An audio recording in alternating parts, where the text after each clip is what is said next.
রাধা রানী যাই গো সঙ্গে করি রাধা রানী যাই গো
কণ্ঠ তো আমি কোনোদিন শুনিনি। বাবাজি, কে মা তুমি? এত সুন্দর মধুর কণ্ঠ আমি আগে কোনোদিন এমন মধুর কণ্ঠ শ্রবণ করিনি। বাবাজি, বাবাজি, একটা নতুন হারিয়ে গেছে, আপনি পেয়েছেন বাবাজি। ওই নতুনটা যদি পেয়ে থাকেন আমাকে দিয়ে দিন বাবাজি। আবার সেই নতুন,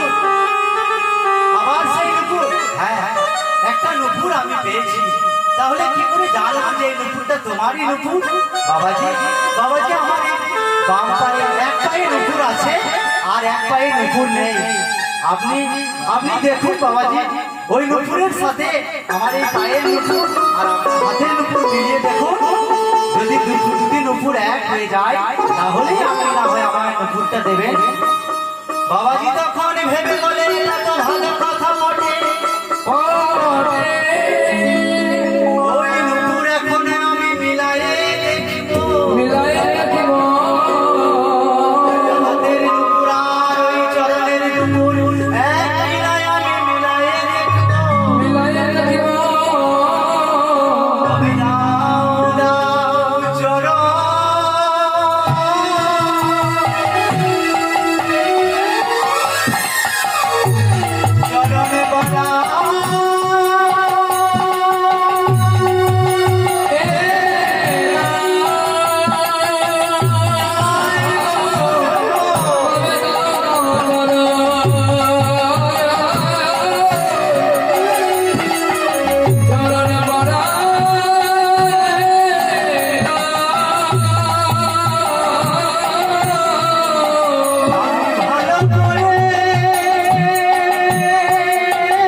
বাবাজি তোর চরণে নুপুর খানি দিতে।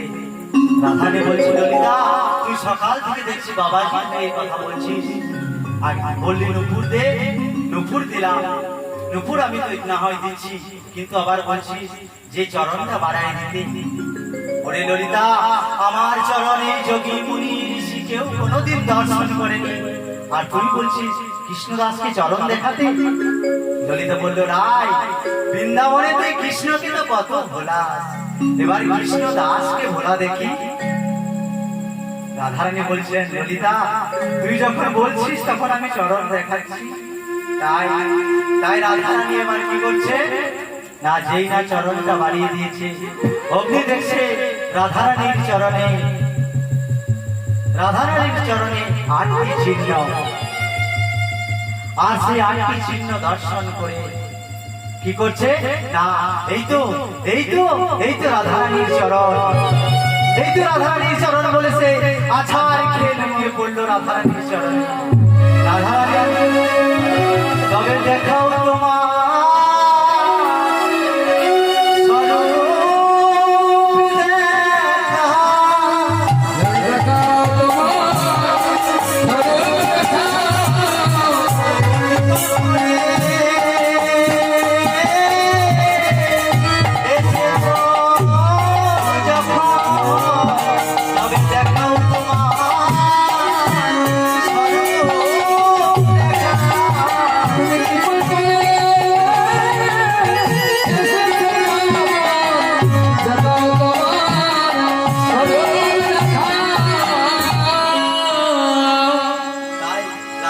চরণ ধরে আছাড় খেয়ে পড়লো আর রাধারানীর চরণ দর্শন করলো। এরপর কি হলো না, সেই রাধারানী আর ললিতা বলল, কৃষ্ণদাস এবার আমাদের বিদায় দাও, এবার আমরা যাই। তাই রাধারানী বলল, কৃষ্ণদাস তুমি নয়ন বন্ধ করো, তুমি চোখ বন্ধ করো, আমি তোমার মাথায় হাত রেখে আশীর্বাদ করছি। আর আমার এই গুরু প্রদত্ত নয়ন দিয়ে তুমি সেই রাধারানীর চরণ দর্শন করে যে সৌভাগ্য অর্জন করেছো, তাতে তোমার রাধারানীর কৃপা হয়েছে। এবার তুমি আমাদের বিদায় দাও।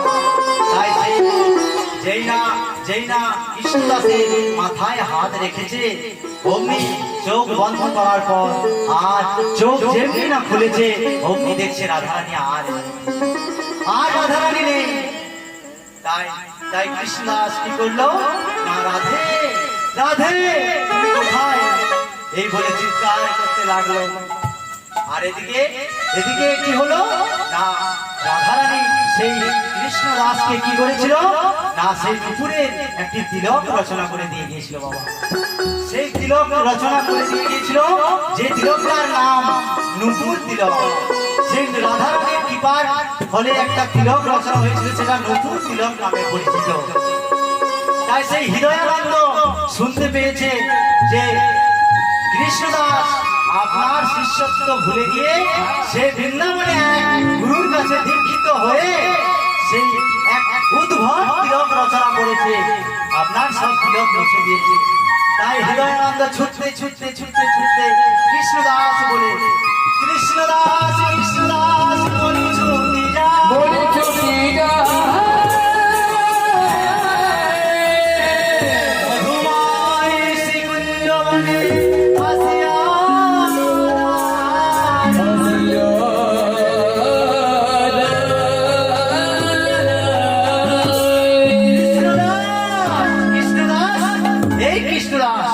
কোথায়।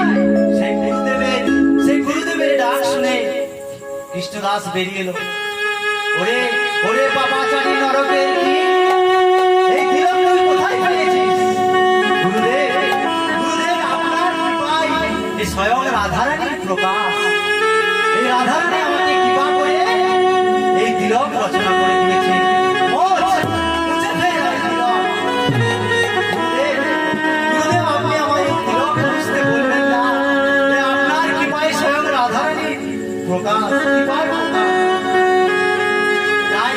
তাই কি করলো না, সেই গঙ্গার জলে একটা ওড়নাকে ভিজিয়ে নিয়ে সেই হৃদয়ানন্দ কৃষ্ণদাসের কপালে ঘষে তিলক, তিলক যতই ঘষে উজ্জ্বল হয় গো, ঘষে উজ্জ্বল হয় গো, ঘষে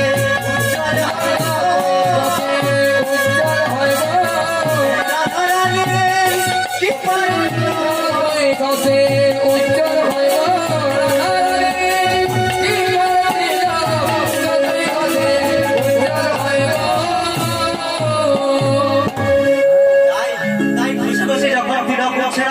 তখন কি করলেন, গুরু প্রধান্বিত হয়ে রাগান্বিত হয়ে তাকে বেদনাঘাত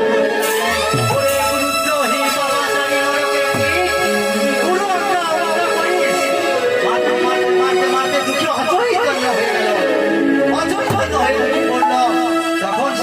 গোস্বামী এসে বলল, ওগো হৃদয়ানন্দ, তুমি তো গুরুদেব, ওকে আগে প্রাণে বাঁচিয়ে তো রাখো, তবেই তো তুমি শাসন করবে। তোমার শাসন করার অধিকার আছে, কিন্তু ও যদি প্রাণে মরে যায় তুমি কাকে শাসন করবে? তাই সে কি বললো, গুরু যেমন উচ্চ সম্মানের উচ্চ আসনের অধিকারী, তাই শিষ্য ফেলনা নয়। দীক্ষা কালে শিষ্য করে আত্মনিবেদন,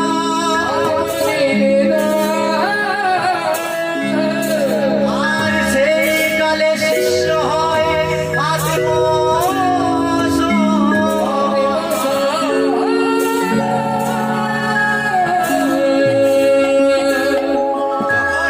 যখন শিষ্য গুরুদেবের চরণে সব সমর্পণ করে দিয়ে দীক্ষা নেয়, তখন সেই শিষ্যের দেহটা আর শিষ্যের দেহ থাকে না, সেই ভগবানের দেহের সাথে পরমাত্মার সাথে জীবাত্মা একাকার হয়ে যায়। তাই দুঃখীকে তুমি কৃষ্ণ দাসকে তুমি আগে প্রাণে বাঁচিয়ে রাখো, তবেই তো শাসন করবে। তাই ও সত্যি রাধারানীর কৃপা পেয়েছে, আমি ধ্যান যোগে জানতে পেরেছি ও সত্যি রাধারানীর কৃপা পেয়েছে। তাই সেই জীব গোস্বামীর কথায় আশ্বস্ত হয়ে হৃদয়ানন্দ কি হলেন না, প্রধান নৃত্য থেকে আস্তে আস্তে স্থির হলেন, শান্ত হলেন এবং দুঃখীকে বুকে জড়িয়ে টেনে ধরে বললেন, ওরে দুঃখী, আমি বুঝতে পারিনি বাবা, তুই রাধারানীর কৃপা পেয়েছিস, আমি বুঝতে পারিনি, আমাকে ক্ষমা কর। তখন কৃষ্ণ দাস বলল, গুরুদেব, ওগো গুরুদেব, আপনার কৃপায় আমি এই রাধারানীর কৃপা পেলাম। আপনি যদি কৃপা আমাকে না করতেন আমি কোনোদিন রাধারানীর কৃপা পেতাম না। তাই আপনি আমাকে যে বিশ্বাস করেছেন, এটাই আমার পরম পাওয়া, এটাই আমার পাওয়া, আমি আর কিছু চাই না।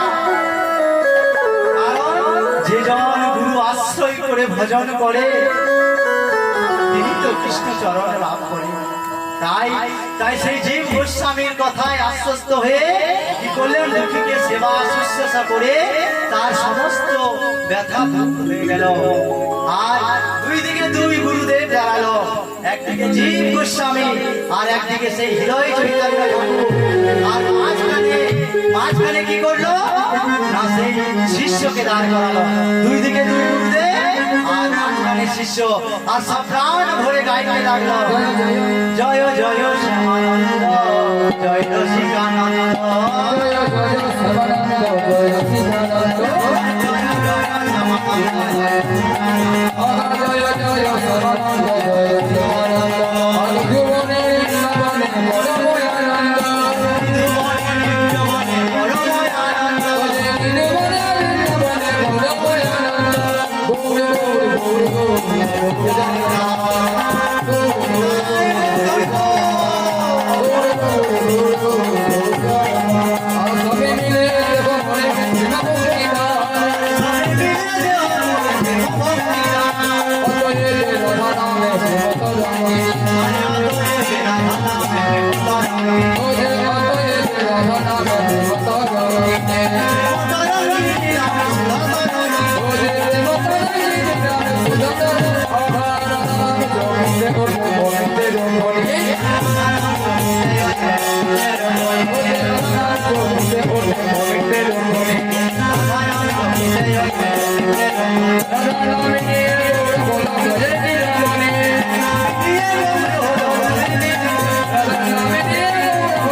নিজের সন্তান বলে ক্ষমা করবেন মা, আমি যতটুকু পারলাম এই কৃষ্ণ কথা আপনাদেরকে শোনাবার চেষ্টা করলাম।